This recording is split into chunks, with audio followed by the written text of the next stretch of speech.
Hello food lovers, welcome back to Ratnam Ruchulu. ఈరోజు రత్నం రుచుల్లో మీకోసం ఎంతో టేస్టీగా అలాగే ఎంతో సింపుల్గా ప్రిపేర్ చేసుకుని ఒక పచ్చడిని అయితే తీసుకొచ్చేసాను. ఇది చాలా టేస్టీగా ఉంటుందండి.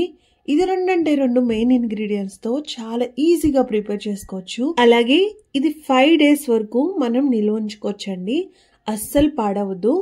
మరి ఈ పచ్చడి ఎలా ప్రిపేర్ చేసుకోవాలో నేనైతే చూపించేస్తాను. వీడియో ఎండ్ వరకు ఎక్కడ మిస్ అవ్వకుండా చూడండి. ఈ పచ్చడి తయారు చేసుకోవడానికి మనకు కావాల్సినవి ఒక 8 పచ్చిమిర్చి, అలాగే ఒక పాయ వెల్లుల్లి, కొబ్బరి ఒకటి అండి. ఇలా సన్నగా ముక్కల్లాగా కట్ చేసుకోవాలి. మనం మిక్సీలో పట్టుకున్నప్పుడు ఈజీగా నలిగిపోతాయి. అలాగే 2 మామిడికాయలండి. మనం ఆ మామిడికాయని ఇలాగా చిన్న చిన్న ముక్కలుగా కట్ చేసేసుకోవాలి. ఇప్పుడు ఒక మిక్సీ జార్ తీసుకొని దాంట్లో మనం ముందుగా కట్ చేసి పెట్టుకున్న మామిడికాయ ముక్కలను యాడ్ చేసుకోవాలి. అలాగే ఇక్కడ పచ్చిమిర్చి తీసుకున్నాను కదండి, వాటిని ఇలాగా చిన్న చిన్న ముక్కలుగా కట్ చేసేసుకుని వేసుకోవాలి. అలాగే వెల్లుల్లి కూడా వేసేసుకుని మనం మిక్సీ పట్టేసుకోవాలండి. మిక్సీ పట్టేసుకుని ఇట్లా వచ్చిన పేస్ట్ని ఒక బౌల్లోకి వేసుకోవాలి. మరీ మెత్తగా గ్రైండ్ చేయొద్దు, ఇలా కోస్గా గ్రైండ్ చేసుకుంటే సరిపోతుంది. దాంతోపాటు కొబ్బరి ముక్కల్ని సెపరేట్గా మిక్సీ పట్టేసుకోవాలి. దీంట్లో మనం కొంచెం కొత్తిమీర యాడ్ చేసుకుంటామండి. సో కొత్తిమీర కూడా వేసుకోవడం వల్ల మన ఈ పచ్చడి మరింత టేస్ట్గా ఉంటుంది. దీంట్లో ఈ పచ్చడికి సరిపడినంత ఉప్పు వేసుకోవాలండి. సో మీరు తక్కువ తింటే కనుక తక్కువ వేసుకోవచ్చు.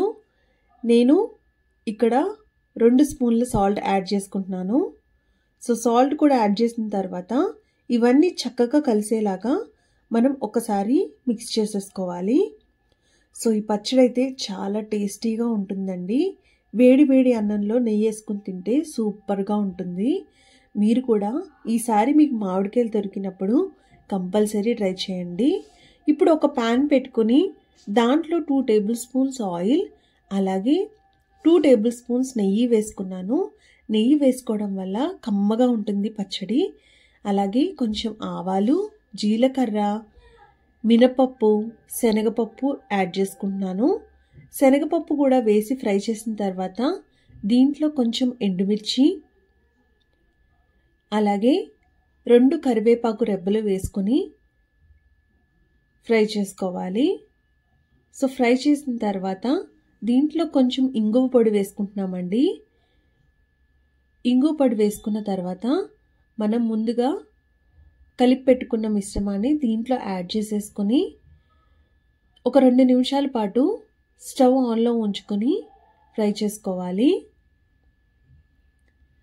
సో మనం నూనెలో ఇలా చేసుకోవడం వల్ల పచ్చడి పాడవకుండా చాలా బాగా ఉంటుంది.